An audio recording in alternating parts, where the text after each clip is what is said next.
This is Paul Rossi for Chalkboard Heresy, and our guest today is Leslie Elliott. Leslie was studying at the Clinical Mental Health Counseling Program in Antioch College. There's a couple different Antiochs, right? This was the one in Seattle. Is that I right? start- I started out at the Seattle program in 2019, and in Right. 2020 I transferred to an affiliated program in New England. It's their New England online program. So I've I've been at two of their Oh, okay. Was that because of the virtual. pandemic? No, it was due to some problems within the program. I was already uh, pretty frustrated with some things at that point, but I'd taken enough credits that I would lose them if I tried to transfer to an outside school, and Uh-huh. transferring within the program seemed like it was an opportunity to try to see if I could. Um, well, that gets in the weeds real quick, but Yeah, no, that's good. And then currently now you're a wellness coach. Is that yeah, right? I opened up a coaching practice last year, about this time last year, and I wanted to find a way to use my counseling skills. I've also got a health coaching certification, and I like to take an integrative approach to wellness and mental health as a mind body sort of phenomenon. So I don't really know what to call myself. I've been using coach, wellness coach, counselor is taken. So uh, Mm-hmm. I don't love the word coach, but it's recognized, and so I'm just working alongside people to be a support. That's good. Yeah. I did some counseling, or I was counseled myself for a Mhm, couple of years. It was really helpful. mhm, I went to it was a psychotherapy program. It's called, I mhm, think, NPAP in Manhattan. It was really, it can be so helpful to talk with somebody. mhm, Um, it was invaluable for me for a couple of years. This was before I got into teaching. mhm, And it really made that actually possible, since I was mhm. going through some depression at the time, and it really helped out a lot. Um, so how did you get interested in counseling? Was this something you always wanted to do, or you? You know, I think I first became interested in it when I was in undergrad. I had been planning to go to law school, and I did go to law school after undergrad. Um, and I was told at the time when I was trying to pick a major, I just needed to pick something, finish undergrad so you can go into law school. And I was advised to pick something that was writing intensive. And so I chose psychology, and I became really fascinated with the study of human behavior. And I was at a university where I was able to take some of their master's level courses for undergraduate credit. And so I found it very interesting. It was a clinical program, and the clinical psychology program really looked down at counseling psychology as more of like a soft science that Mm. was not as respectable. And so at the time, I sort of toyed with the idea, but ended up going on to law school and finding that I didn't like it very much. It wasn't a good fit for me, and I pretty quickly wanted to reverse course and look into a graduate program for counseling. But what attracted me to it was probably what you said there about how helpful it is to have somebody to talk with. And I feel like a lot of us are it can be hard to find someone who is really going to listen to you and help you work through your problems, and it really helps to verbally process sometimes. And I think that we can be pretty disconnected in our culture from the opportunity to really do a deep dive on ourselves. I mean, it's a big burden to a friend, for one thing, if you think about all the unloading we sometimes need to do. And so having the opportunity to participate in that guided introspection with someone and help them to tease apart their goals and their issues and concerns. I think it's an honor to be able to be present for something like that, and it can be incredibly helpful. So that was what really drew me to counseling. Yeah, totally. It makes me think, when did you, going into this program in 2019, Mhm. Was it always did it from the beginning, did it seem like it was infused with social justice ideology, or was that something that kind of got increasingly worse or more intense, let's say, as the program went on? Both really. It was present from the beginning. I didn't really understand what it was. I didn't know I didn't know social justice was an ideology when I started this program. I was out of school for a while. I had left law school in 2010 and took some time off. I have two kids that are young. I have two older kids, and then I've had two since then. So I was mom and kind of being home with my kids, and I was working part time for a natural medicine clinic, and just not really in the. I didn't have my finger on the pulse when it came to this. So I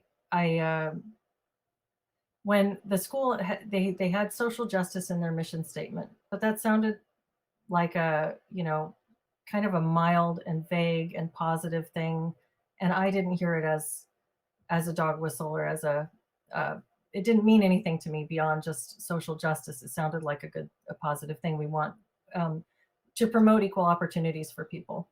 Mhm. And the first thing I really noticed was the gender pronouns, the asking people to identify themselves using third person pronouns, and that was kind of strange. And it was a red flag to me that there's something unhealthy seeming about this psychology program where we're asking people to do something that seemed patently unhealthy, unmentally sound.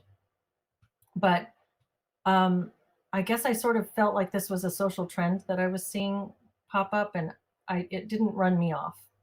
Mhm. And the first couple of courses I had were pretty good courses where we learned some sound therapeutic principles, counseling skills, and um, it was not until my second quarter or semester, I can't remember what system that school was on.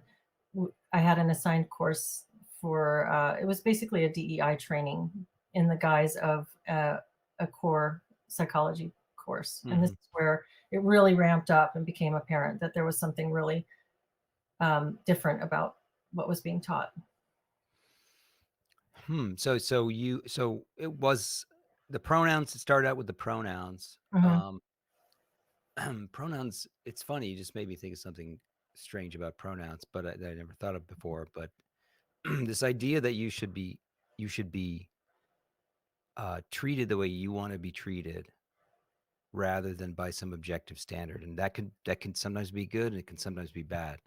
Hmm. But then they're also compelling you to use to identify yourself with your pronouns. Did you have? I'm presuming you're a you she and her. Did you have did you have she slash her? Did you have to put that on all your communications? We were asked to, and I just didn't. Okay, yeah. So, I wouldn't do it.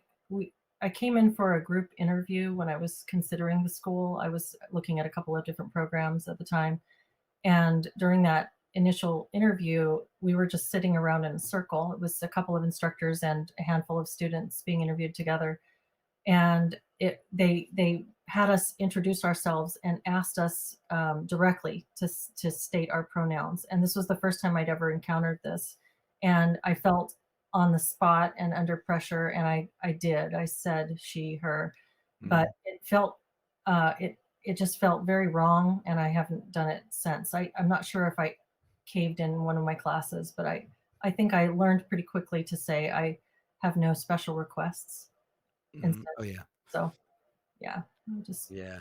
I didn't wanna participate in that. It seems so, it just it's such a I wrote a piece on this where I kind of parsed it and gave all the reasons why I think it's really unhealthy, but Mm, to to put your identity in somebody else's hands, for one thing, and require affirmation back of how you see yourself, mhm. I think it's almost as ridiculous as having to state your adjectives, what do you what are your adjectives? Yeah, actually, I just saw something last week that someone actually there it was one of these teachers on Lives of TikTok that was saying, Mhm. you know, one of my students asked me what my adjectives were, and I felt so affirmed. Oh, Um, really? Yeah, yeah, Oh it's a my real gosh. thing. Oh, wow. Um, I didn't know that. I thought it was, I thought I was being funny there, but that's no, for real, I yeah. think so. I think, it's funny. Have you heard about the platinum rule? Mm-mm. Well, there's this idea of the golden rule where you treat others the way you want to be treated. Mhm. But this is seen as now there's kind of a movement um, that this is not enough, that the golden rule actually falls short because Okay. if I treat you the way I want to be treated, right? Well, what if you don't want to be treated the way I would treat myself? Mm. So somehow, I'm not falling over myself to please you, to Mhm. gratify your sense of uh to your reality. Mhm. And that it's sort of seen as an extra step going above and beyond and morally superior to the golden rule. Mhm. Mm. That Which seems very absurd. yeah, I mean when I heard it for the first time, I was like, yeah, why not? What's wrong with that? Why isn't it okay wouldn't you want to treat people the way they wanted to be treated? Mhm. And then I thought of like, well, the problem with that is that what if I don't, the flip side of that is if I'm not treated the way that I want to be treated, well, then you've wronged me. You have Mhm. failed to live by this rule, which is of this superior moral caliber. Mhm. And therefore I can be offended if you don't treat me the way Mhm. that I demand to be treated. It's actually kind of monstrous, but I didn't really think of it that way until I turned it around as as a demand or an Mhm. expectation that I would put on others. Yeah. Because my first thought is, how could I be a better person? Mhm. And, I think that it's incredibly manipulative and it could be completely abused. Yeah. Uh, so, and if the golden rule falls short, um, well, then you may not, where the golden rule falls short by that same metric is okay. Maybe you don't want to be treated the way I want to treat myself, and that's okay.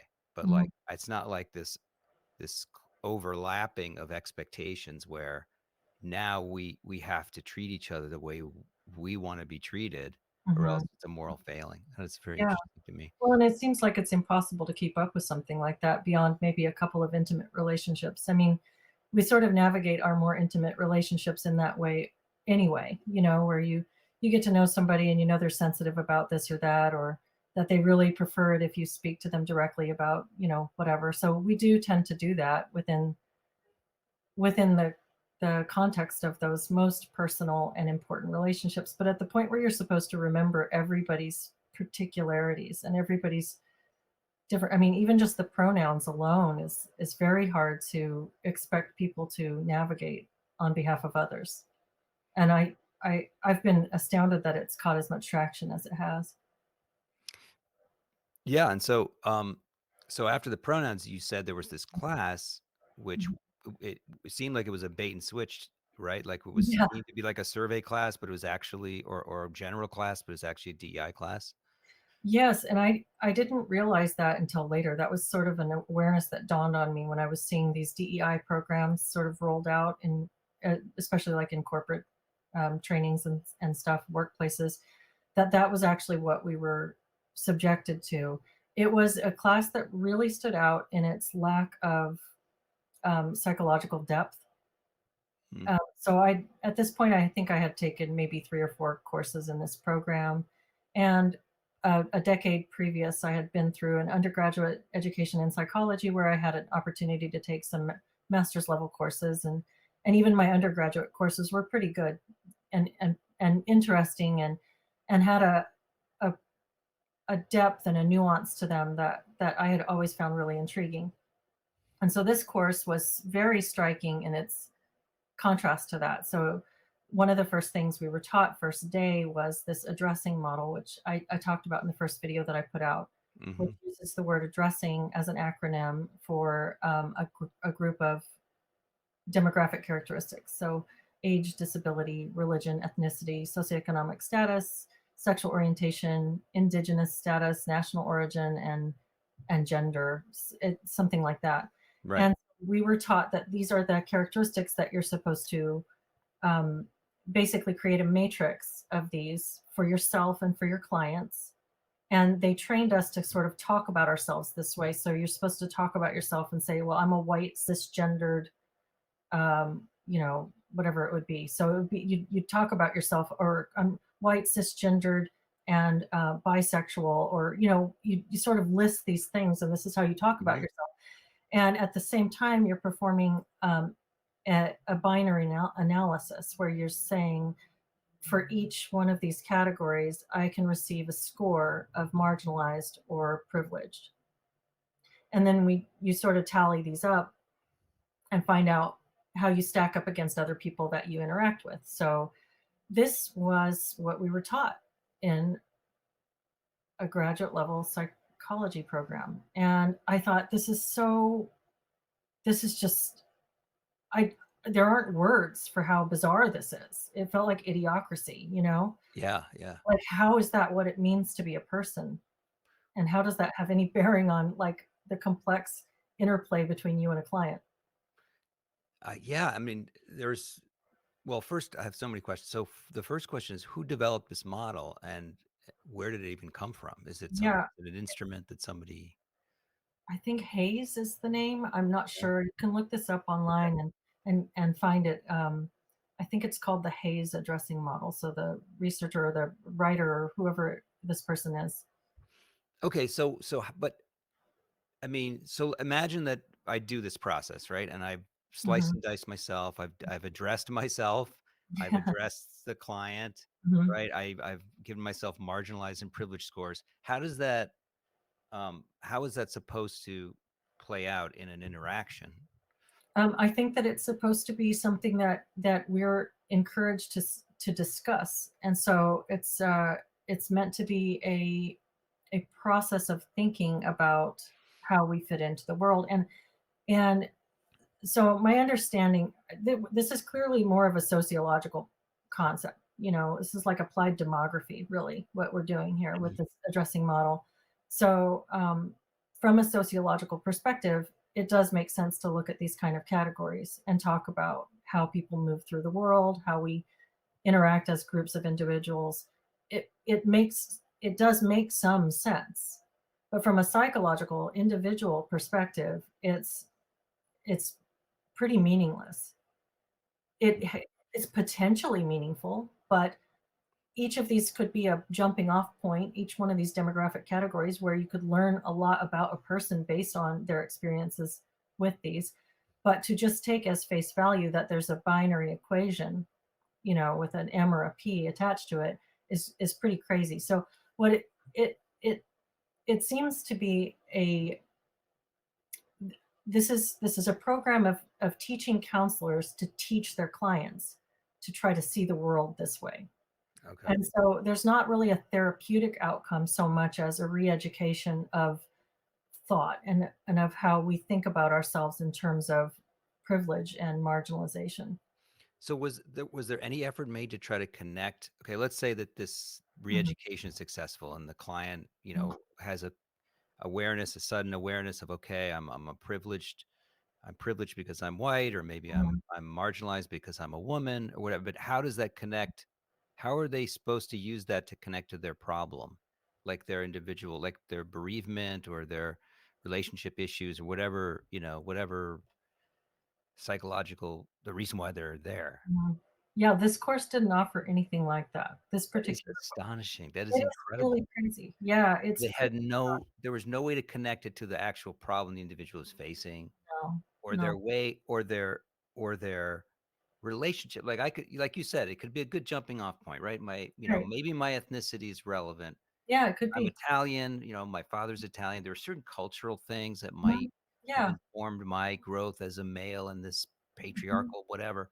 yeah, But maybe not. Maybe it's got nothing to do with my issue in this particular way. And also, even if it did, what matters is my relationship to that, right? yeah, So if let's say other people put a kind of social identity on me, but I'm not merely a function of that identity. I may have a relationship to that mhm, identity, to that mhm, social perception, mhm, but that's not like definitive. That doesn't tell me who I am, any more than, if someone said, you should, everyone thinks you should jump off a bridge. Why aren't you jumping off a bridge? Like maybe Right. I don't. So it's just astonishing that they didn't even connect it to the individuals, and they did.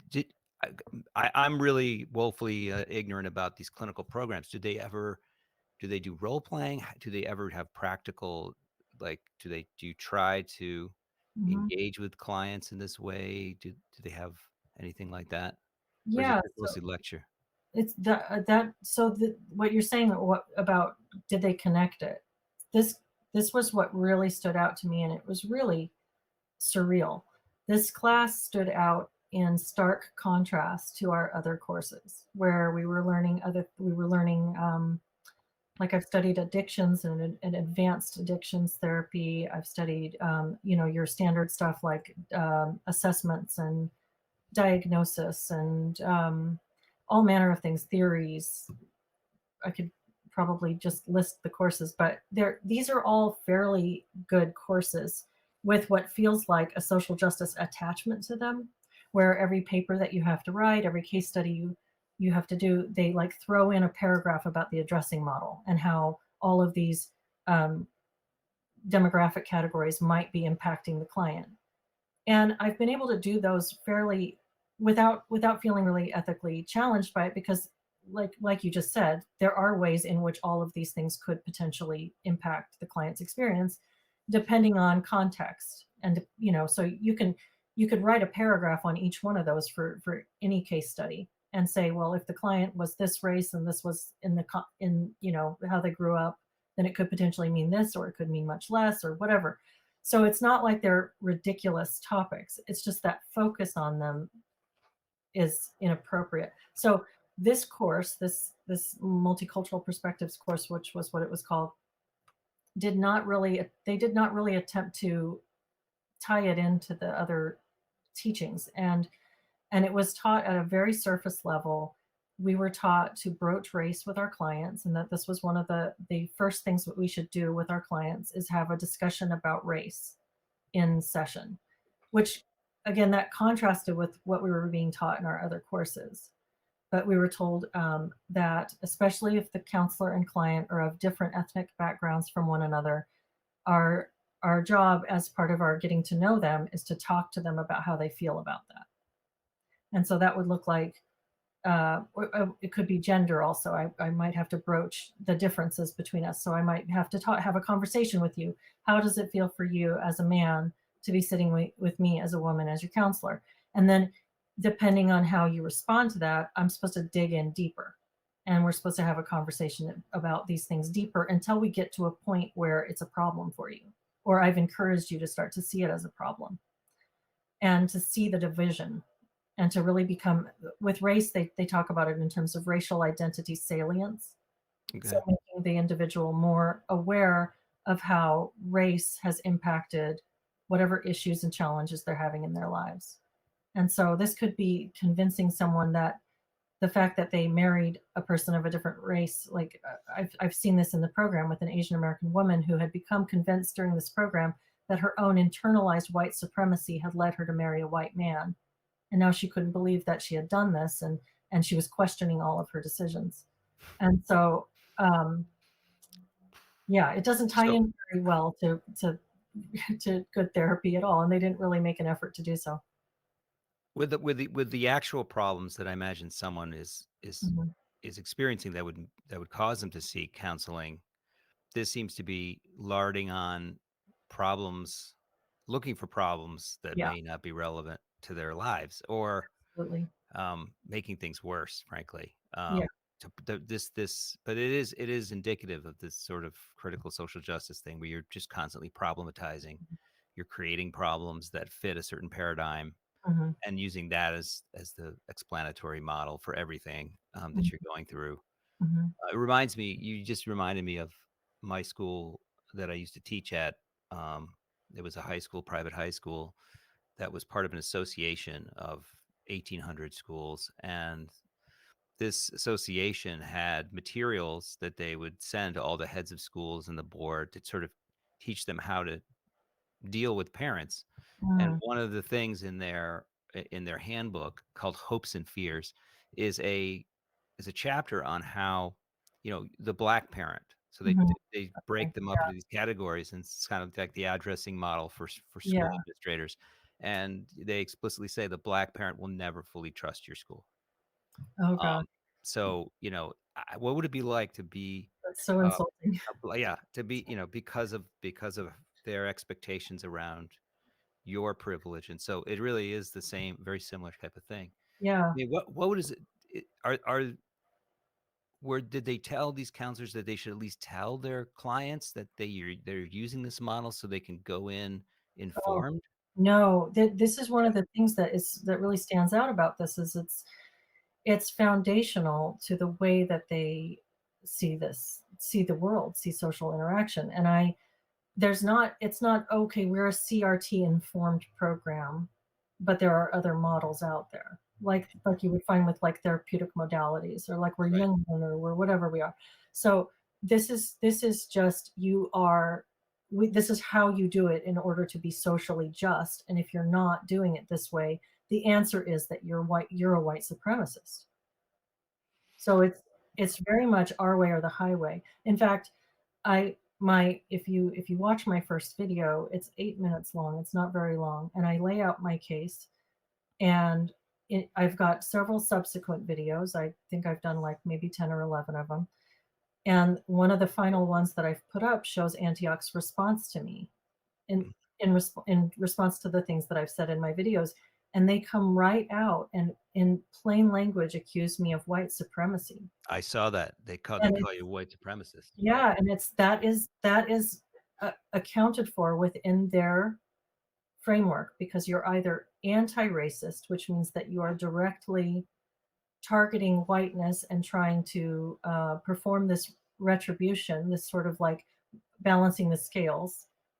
And if you're asking for neutrality, you are a white supremacist because there's no ideological neutrality for these people. So Yeah, I'm gonna actually put this in the podcast so people can see this yeah, official response. yeah, It's the AUNE and AUS Allied Counseling Department yeah. Commitment to That's Social Antioch, Justice. Seattle, and Antioch, New England. Yeah. Oh, okay. I was wondering what those acronyms were, but they say, we are aware, and this is their response after you put major videos. Hmm. We are aware of material posted online by one person Hmm. expressing white supremacy, Yeah. transphobia, and other harmful ideologies in direct opposition to our professional ethical guidelines as counselors. I want to get into that at some point. How do they justify this model within their larger mission Hmm. and ethical? It's this thing which is completely unethical. How do they square that circle? Hmm. But then at the end of it, they actually say, they tell people not to watch it. Yeah. Like they literally say, don't even watch this It person. would be harmful. I don't remember. Watch Watching this misdirected video will have the unintended consequences of giving more power to this voice. This voice. Yeah. So, yeah, this is just total fundamentalism. I It is mean, absolutely, and yeah. I felt like when I read that, it was sent to me by another student because they've um, blocked a lot of my access. I'm still officially a student there, but at least it seems like it. I still have an email account, and they Mm, invited me to register for classes next spring. But I don't receive all of the communications anymore, mm. and I don't have access to any of my former coursework or anything like that, or the handbook. Oh, Um, wow. but this was sent to me by an Antioch student who found me after receiving this and was curious as to what they were talking about. And Mm, when I saw this, I thought, wow, they have brilliantly illustrated what I'm talking about. Just brilliant. I mean, I couldn't if you didn't understand what I was saying before, if you've listened to what I've said and you read that, now you know exactly what I'm talking about. yeah, yeah. They also say, we confront oppression and injustice and bring forth intersectionality in our teaching so Mhm, that future counselors may enter into the profession with the ability to work with diverse individuals, groups, and social systems within a multicultural global community. Right. mhm, So this is the pretty language which mhm, hides the ideology, extremely rigid ideology. mhm, The way that intersectionality has morphed and become, not just a way of understanding, you know, I guess different impacts on people, but as a way of categorizing people mhm. and slicing and dicing them. Uh, it is it's fascinating. And who's this character, Sean Fitzgerald? Is he he's the The dean of CEO, right? He's the Or CEO of the New England program and the dean of the counseling, what is it? The counseling psychology and therapy um, department. okay, yeah, So because he personally gave his stamp on this. yeah, yeah, Uh-huh. yeah. And that intersectionality is the addressing model is the way to look at that. That's the model that they're using to talk about your intersecting identities. If you have more than one marginalized identity, then it's like a compounding of your marginalization. And so that's what they're talking Hmm. about So you mentioned again also in one of your videos there. that you had a professor who was just racist towards white women. Yeah, that same course. This is the Uh-huh. one where this was taught at, again, it was taught at such a low intellectual level. It was just Hmm. really sophomoric, and um, I have said a couple of times that it was like what you would expect. The level was like an eighth grade assembly, like on how to get along with people. But to teach this stuff to eighth graders would be diabolical. So that's that's the only reason why it wasn't eighth grade material. Um, but yeah, this teacher was, a blonde haired, fair skinned woman who Hmm. talked about white women. And I guess maybe she felt like she could do this because she didn't consider herself white, but she considered herself to look white. And so she called white women Becky's, basic bitches, nothing special. She used these terms to talk about how, oh, I know I look like I'm just a Becky, but I'm not actually white. I know this was the way she would talk about it. And she uh, she talked about white women's tears and said Okay. it was like this. It was almost like it was a joke. Like a lot of the class was taught like it was jokes. She would stand up and she would go, "Okay, y'all know the one about white women's tears." And if we were like, no, or some people shook Hmm. their head yes, she would say, okay, so white women's tears have been overvalued historically, and it's sort of a manipulation tool. So white women crying, you have to look at that as like a manipulative thing, and culturally, it's just been they've been given way to, and it was these sort of like um, just these really superficial and like it was like a caricature. So what does that mean in the counseling context? If you have a client who's a woman who's white who's crying, Yeah, are you supposed to think about how are yeah. you supposed to assume that somehow this is akin to, say, a white woman falsely accusing a black person of some crime? I mean, I it's mean, ridiculous. Like, I'm sorry, ma'am. I know your father died, but your people have used up enough of their tears, so you're gonna have to suck it up. Like, right? Yeah, yeah, yeah. Oh my God. yeah. Um, and then if you as a counselor are a black person and your client is white and the person cries, are you? Yeah, you probably are even more um, encouraged to tell them to shut up or stop crying. Well, I would imagine that most people, even people trained in programs like this, have enough sense to take in enough of their training that they're not really implementing it this way. Okay. I but I but I think it's criminal to attempt to imprint this on counselors, and I do think that some of it is coming through and some of it is being imprinted, and I think that it's probably, you have these programs where there's a lot of this classical foundation being transmitted along with punctuated, like, intense bursts of this stuff. How does this not seep into your practice? I think that it must. I would hope that they aren't so blatant as Hmm. to perform these caricatures on people, but it I am afraid that it is coming through in the therapy, and it's not just in it doesn't have to be Like that explicit, it could be unconscious, just a kind of a transference or something. If that's you're, great. I was if looking for the word yeah, explicit. if you're looking at this client, if you Yeah. have this sort of animus against them for trigger, that Mhm, justifying some trigger in you, then mhm. I frankly I saw that in my own former employment in the high school, I had colleagues that would, in private say these Mm. really sort of awful dismissive things about students, like, oh, what do the white boys think? Or, um, that kid hasn't suffered a day in his life.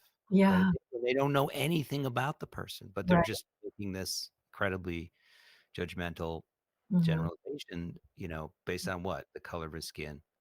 I Yeah. mean, yeah, it's horrible. And you said that I heard again, you said that this was it the same teacher who wanted to redefine women as AFAB people with vulvas?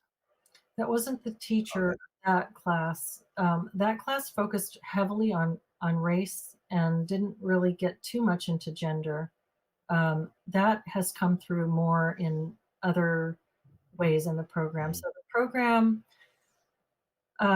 like I said, the social justice stuff was heavily pushed in that one class, and it's been sort of a token add-on in most of my courses.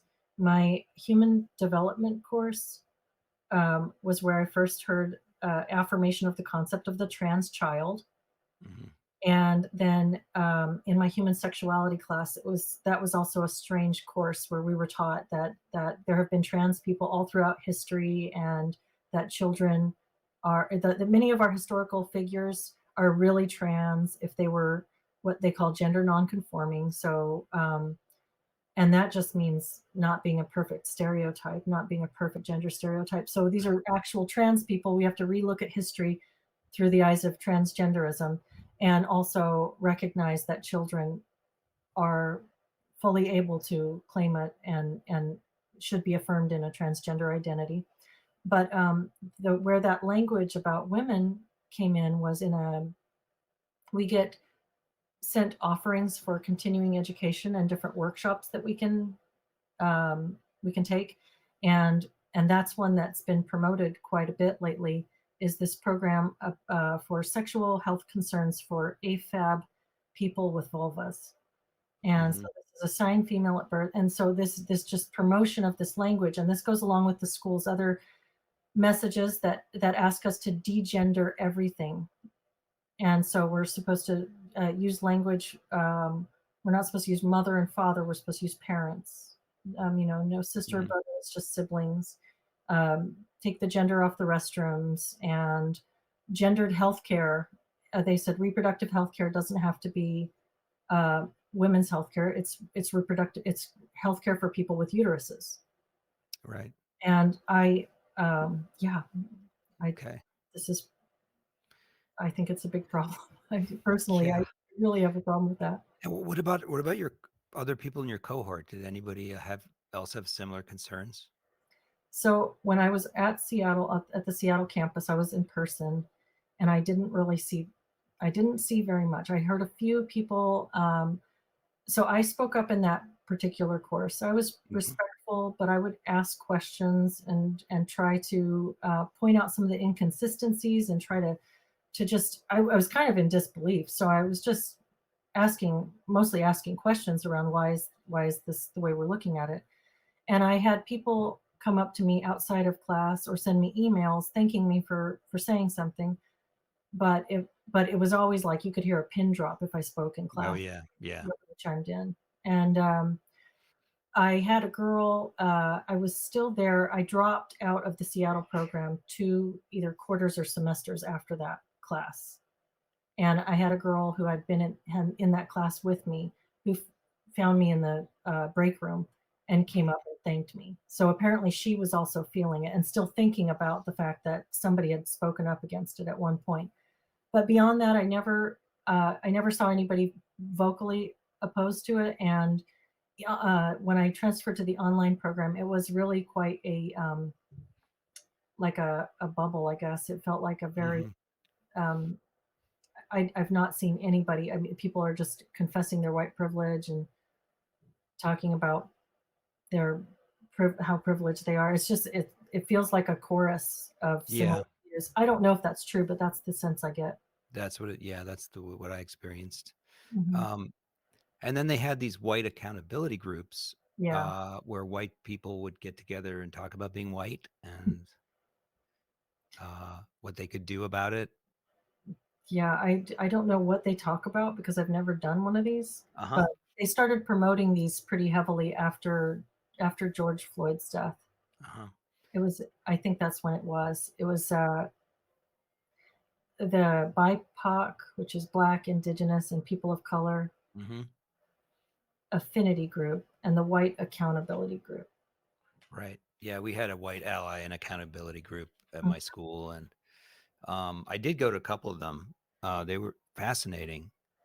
Um, in one of them, I remember there were white women that when they would feel the passion of social justice, they would actually change their dialect. They would change their mode of speaking, wow. and they would adopt a kind of a I mean, like a black way of speaking. I don't like a culturally black rhythm, almost like a preacher, Hmm, and so they would, and there would be a slurring of certain syllables and diphthongs. and the same As person had been talking differently just previous? Yeah, yeah, Okay. exactly. Like it would creep into their diction, to creep into their Huh, accent a little bit. And I realized that this is you can't call it performative because I don't think it's conscious. I think it's a kind of a they're trying to participate hmm, hmm. in this identity, which is this righteous place, and it's I think we really have to kind of see it as an ecstatic kind of Yeah. thing, right? Like every religion has its ecstasies, and this is a form of participation in the great historical movement and your place in it, Mm, and I think mm. that's a big part of what I think is driving this. You're talking about the psychology of it. What do you think about that? What do you think is driving all this from a psychological point of view? I mean, I think that it's many things. I think I've heard a lot of really interesting theories. Um, I have I have in my discussions of it, which I have done just a few, I am trying to stay a little bit more factual and not editorialize as much Mhm, because I want the work to speak for itself. I want this to speak for itself. I'm certainly not the expert on where it comes from. I like where I've listened to a lot of James Lindsay. He goes in and mhm, um, does analyses of postmodernist writings, and you can really see the direct line. You know, I think mhm, that it is. It does seem like it's intended to divide people and cause conflict, and this is something I've accused the school of a number of times: race baiting. Because what we're doing is we're really just calling people out and saying these people are bad, hate them. I mean, it feels like Rwanda. It mhm. feels like this really dangerous attempt to stir up animosity between racial groups. Um, but where it comes from within the individual adherents, I think that that is uh, the concept of groupthink, the concept of, like you said, ecstasy. That is a really interesting study. I think you could study that forever and still have more to learn. But Yeah, yeah, it's fascinating. those things are at play. I remember. I mean, I went through one of these 2-day Mhm, full-on trainings all day where we broke down our privilege and we mhm, confessed to it, and we kind of had this come to Jesus moment with this. We sat in a mhm, circle, mhm. and people cried, and Oh my and gosh. people kind of it really was like a revival meeting. I mean, Yeah. Yeah. it's and I kind of got into it. I kind of Did you? experienced this, Oh, yeah, okay. when I was there, and you know I kind of had that, oh wow, I'm white, I'm really white, and what does that mean, and this is my privilege, and it kind of wore off a couple weeks later, and then I remember I went back to it after my logical brain kind of caught up to. I remembered the sequencing of how they did it, and Mm, it was an organization called the People's Institute for Survival and Beyond, okay. and it was very sophisticated Wow. psychologically. It was very cultish in how they actually broke it down. They cherry pick certain things from history to create it there to create the Mhm, narrative, and then they put yourself in that narrative, mhm, and they lead you sort of like a breadcrumb trail, Yeah. um, with asking a lot of loaded questions, double meaning, double binds in the Yeah. question, Yep. stuff like that. It's really fascinating, and um, Wow, that is so interesting. yeah, I'd love About that to. that experience? I would love What's to. that? Have you written about that? I haven't. I've talked about it a lot. I think Mhm. I've been on some podcasts where I've talked about it. Okay. And I don't really have the the academic background to really speak with authority on what's going on there. Mhm. But I've been reading some books about cults and how Mhm. they actually do the number on people. Mhm. And it really is it's very similar to that. It's similar to the Chinese Communist Party, what I've been reading about, how they did their thought reform. Mhm. Other people have noticed these similarities. Yeah. Um, when you're I know you probably can't talk about your current clients with any specificity, but have any of them sought you out because of they know of your story and they know what you went through, and maybe there's an affinity there? Yeah, I have had for a little while, the group Counterweight had a Mhm. mental health peer support arm, and so I was volunteering there, and I did that for, I don't know, some months. It was kind of a short-lived project, and then I guess they decided to go a different direction. But I, at that point, saw groups and individuals. So we would do group peer support and also individual um, peer support. So it wasn't therapy, it wasn't mental health. Like, we weren't doing any diagnosis or treatment. We were just there to listen and Mhm. help strategize and talk about what was going on. And I think that there's a growing need for that. I've actually been working with a couple of colleagues, Jody Shaw, you know Jody, Oh, yeah, Jody's we were friends, yeah, and a couple it's of great.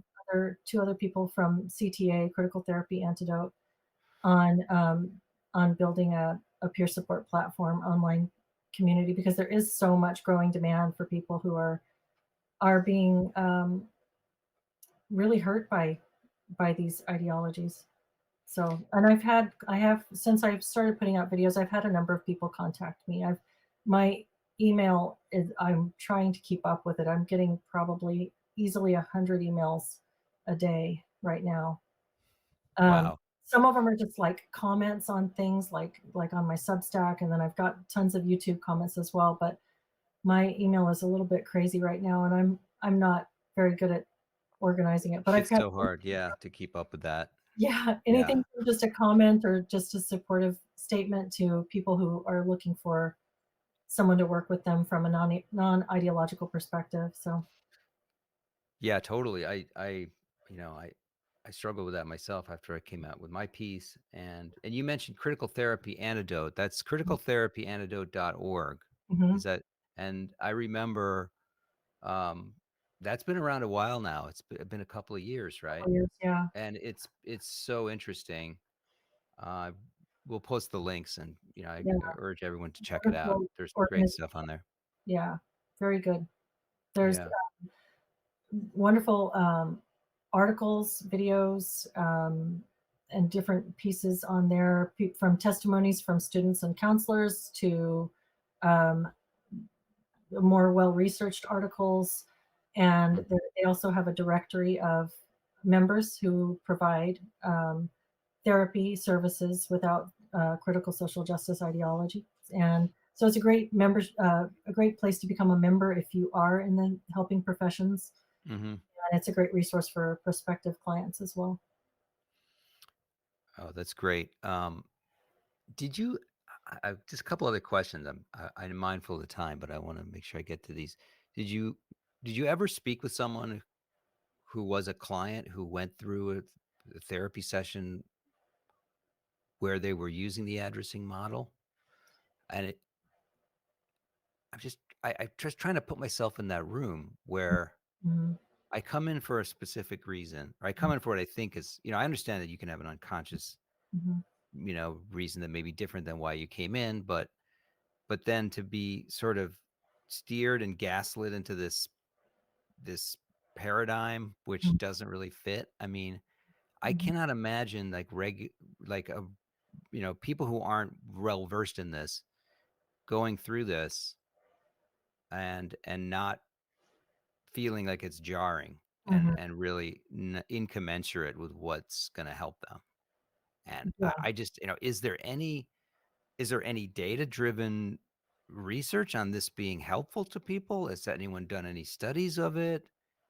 I I, can't imagine that there could be. I mean, what I think I would imagine that for some people who feel like they have been have had the short end of the stick socially, who feel like they would be able to identify with the, say, the marginalized profile. mm-hmm, There are plenty of people who are going to feel that way. I can mm-hmm, imagine that for them, for a person like that, this could potentially feel really validating. mm-hmm, Because if you see yourself presented in that model and somebody's saying, I can see you and I can see how hard that must have been for you, and I mm-hmm, recognize that this has been a problem, well, then that would be, I think that that probably would be very helpful for that person. Just like anytime somebody can recognize what we're going through and really understand it with us, that's therapeutic and wonderful and a great experience. So I wouldn't discount that that it could potentially be helpful to someone mm-hmm. who resonates with that. But for a lot of people, I mean, it's just asking them to take on a way of thinking that seems anti-resilience. It seems like a pro Mm-hmm. fragility, pro um, uh, resentment. You know, it just fosters resentments. It fosters guilt.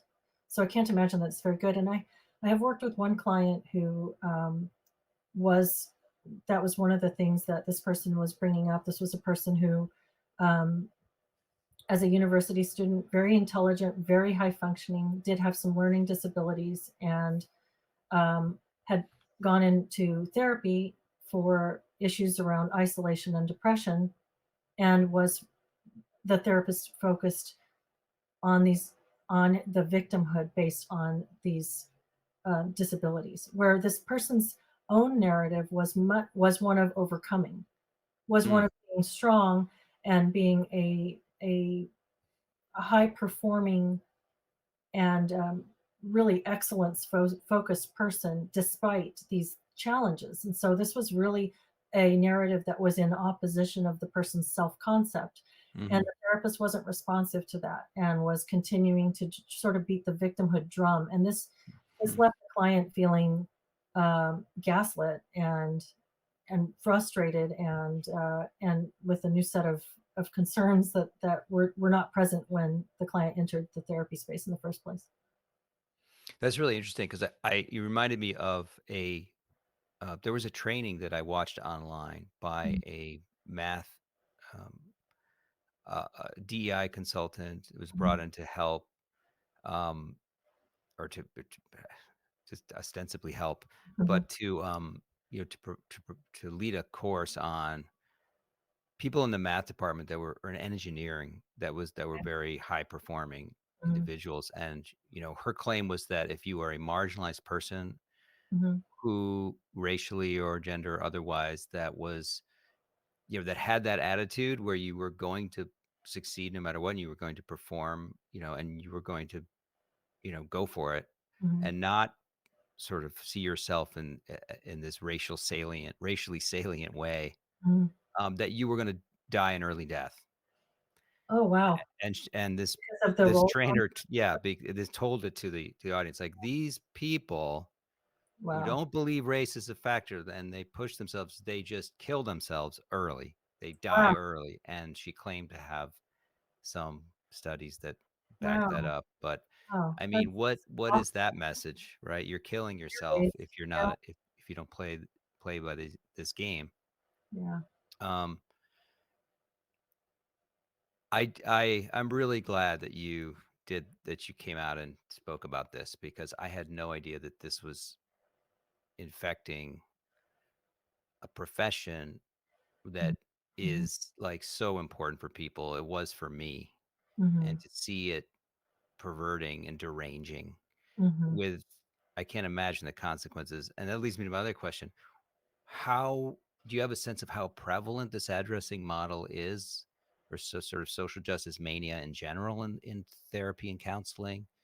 Well, it's Um, increasingly taking over the organizational bodies. So KCREP and the ACA, the APA. We see this language around cultural competency, and this is yeah. another one of these kind of Orwellian words or phrases because cultural competency could mean anything. It's a very vague sounding, but vaguely positive sounding term, but it encompasses these principles, these like the addressing the intersectionality and Hmm. um, and the CRT kind of mindset. So it's increasingly taking over at the organizational and licensure level.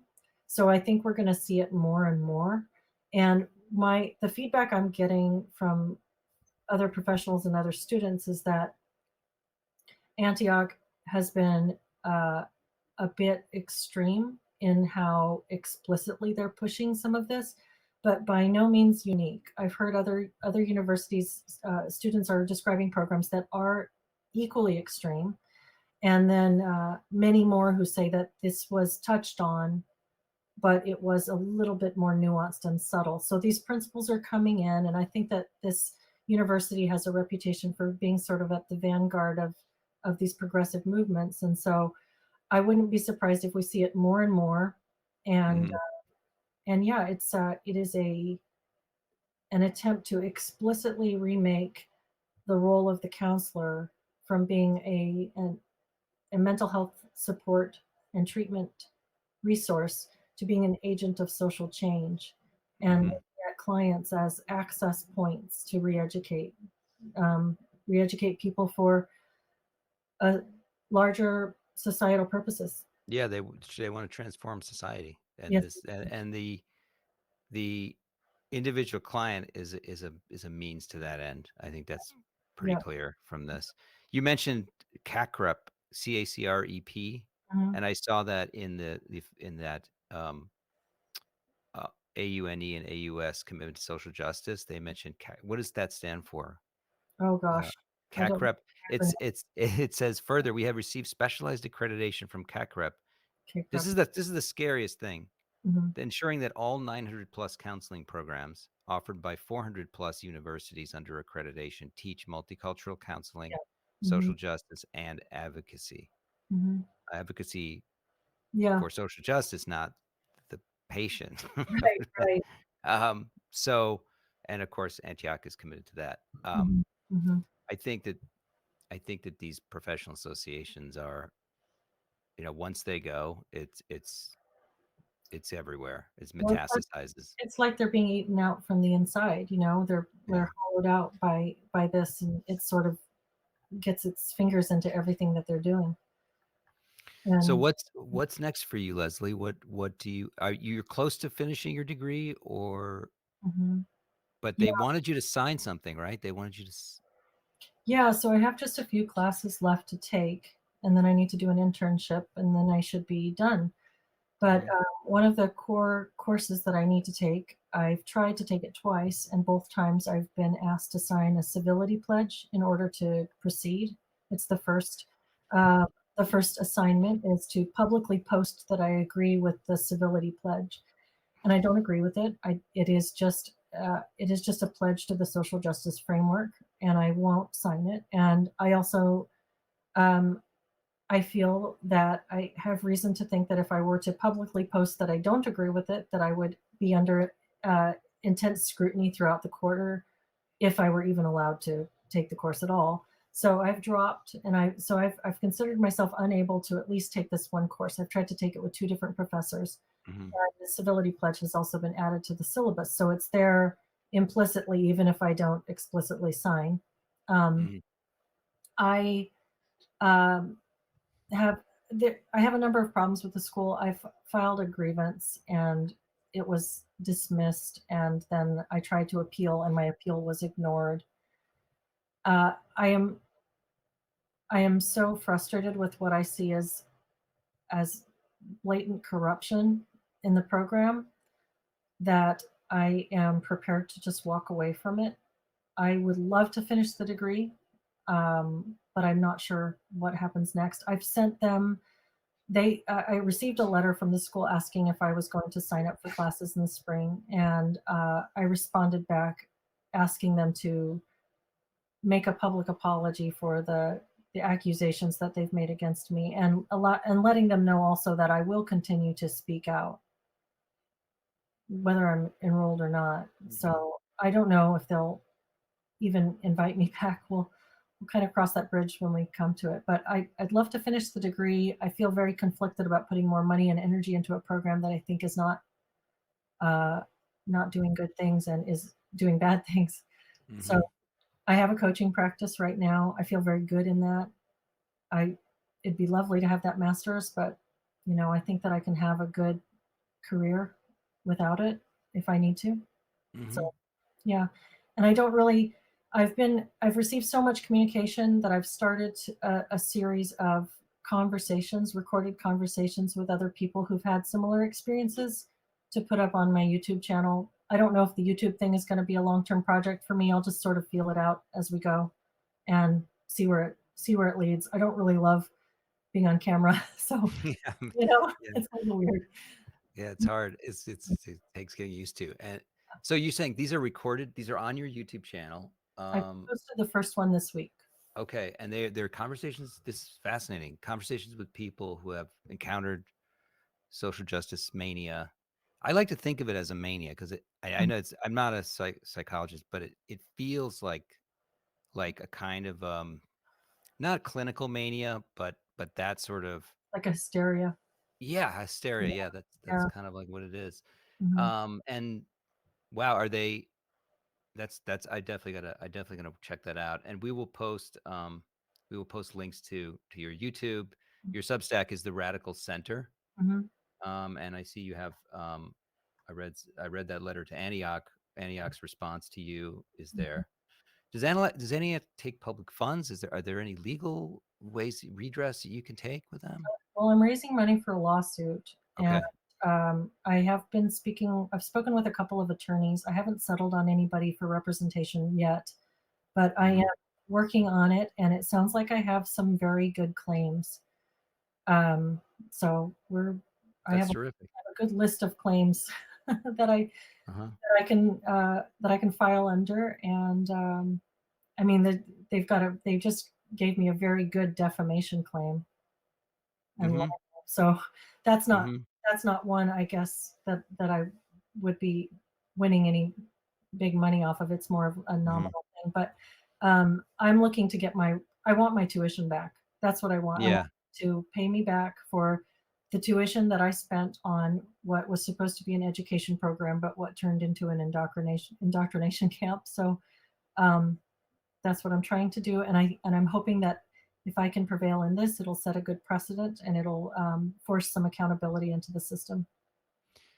Yeah, I mean, I would I'm not a lawyer, but I think that demanding that you sign some civility pledge, Mhm, when you're almost done with your degree, I mean, mhm. what is that? And if you Yeah, don't sign it, you're not gonna get it? That I mean, yeah. is that essentially what's going on? If you don't sign this, you can't complete the course? Yeah, And I mean, it's a little bit more subtle than that because it wasn't, Mhm. like, handed down to me from administration, but Okay. it's a functional requirement of the course. Mhm. If all the teachers who teach a particular class require students to do this as a required assignment, then that's the result, is that you can't pass go. So, Wow. yeah. I have one last question, which is I should have asked before, but I just wanted to get it out there. Um, Social justice has a particular theory of identity. Mhm, It's about social identity. It's sort of like social constructed identity, but it's mhm, extremely dominant in individuals. So even if they don't think they align with it, that somehow they're still manifesting it, and mhm, that waking up to your identity is becoming aware of your social mhm, expectations that you embody in one way or another. mhm, Um, there are other theories of identity, mhm, developmental theories by mhm, other psychologists mhm, over the past century, right? Like there's James Marcia, and I don't know, I'm not super familiar with all of them, but they involve the individual developing an identity which is functional in society, which helps them cope with challenges, Mhm. overcome those challenges, represent themselves in a positive way for others. Mhm. Did they ever try to integrate any of these other development theories of identity with did they mention any of them or So, it's another place where there's a huge contradiction. So, like, we studied Erickson, we studied Piaget. Mhm, We there are other developmental models being proposed, but then this is being taught as an overlay. And so, again, you have that one course where they teach you this really explicitly and really heavily.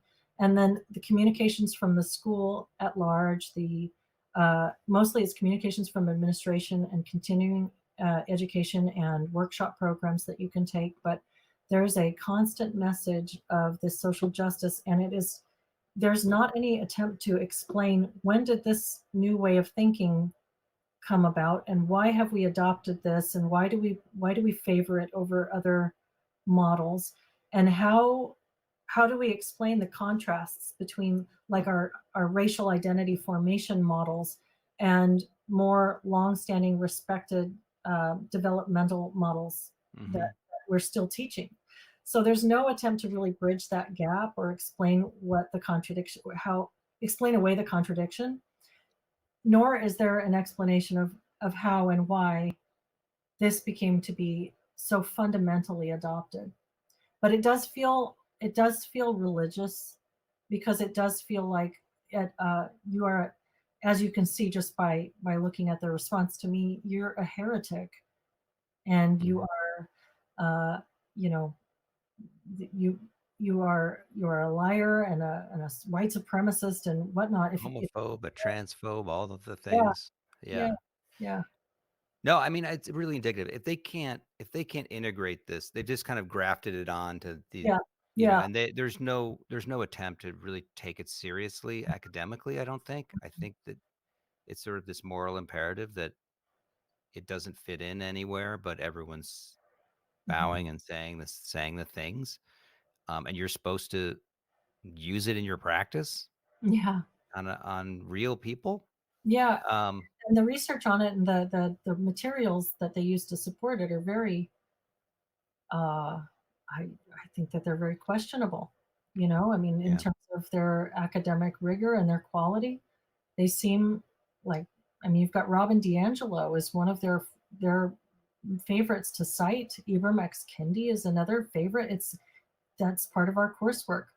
And then this other guy whose name is not as popular, people don't know him as widely, but he's been incredibly influential in the field of counseling psychology, Daryl Wing Su. Hmm. And his work is seminal. It's part of we used his textbook in my multicultural perspectives course, and it really feels like I go over part of the book. I've thought I might do another video going over another part of the book. I just go over the Mhm. introduction, and I ask you, do you think that these anecdotes that he cites in his book are written by the same person? Because I suspect that this is all manufactured in order to suit his narrative. I don't think that there's any rigor in it or any legitimacy in it. And you know, that's my opinion, but I provide some examples and I ask, what do you think? And are they cited, these examples? Are they case studies? Is it qualitative data? Does Uh, he show his work? Like, he spends about the first, like a big chunk of the book. The introduction is all about how you're probably going to have a really hard time with this. It's kind of like that the struggle session that you described, that little retreat mhm. or whatever. So you're going to really have a hard time. You're going to break down over this. This is going to be very difficult for you to reform your thought on this, and and when you do, it's probably because you're white and you're having trouble. How convenient. Yeah, and so then he goes into he wants to give examples, so he gives you examples of how some white people have responded to his teachings, and then how some people of color have responded to his teachings, and you read these little vignettes, and Mm, I mean, it really looks to me, and it looked to me when I took this course like the same person wrote all of these. The same literary Yeah. style is just, and they just, they're like absolute caricatures of, Yeah, testimonials are yeah, not yeah, academic research, I'm no, sorry, like, they're this is anecdote. marketing. This Yeah, is exactly. snake oil. It Absolutely. reminds me yeah, it reminds me of the book I reviewed about grading for equity. It's Mhm. grading schemes that do things like For equity. they don't assign, Yeah, grades, or if you certain grades shouldn't count, and it's basically a huge lowering of standards in high yeah, school. mhm, And the writer does the same thing. He says, "Listen, this is really challenging. You're probably gonna experience some resistance, yeah, but we just want you to keep an open mind and really stretch yourself and look at yeah, this as an opportunity to grow." And he also says, he at one point in the book, he says, many people like to take the devil's advocate position when they mhm, hear something new. mhm. I recommend you take the angel's advocate position. Oh my Or gosh. when you when Just you when you're confirm reading it, about my ideas, you should just take the confirm angel's advocate. Yeah, so I'm like, "Oh, wow, wow, that's so convenient." Yes, we should all be just going along with whatever you say. mhm, Anyway, it's yeah, I think I'd love to see that actually. Anything you wanna do about this textbook or, exposing this, I think that's really helpful when people dig into it and mhm, kinda show it for the mhm. fraud it is. Yeah, Um, I think I may yeah. do another video following up on this. I started with the intro, but I wanna dig into the racial identity development models that he Mhm. presents because I think that they'll really surprise people that this is being taught to counselors. Yeah, this is another thing that's relevant to education in my Mhm, field, so would mhm, love to see that. mhm. Leslie, thank you so much for coming on Chalkboard Heresy. Yeah, thank We're you for having me. so pleased to hear your story, and we will link to everything, to all the things, and, thank you so much. Yeah, thank you.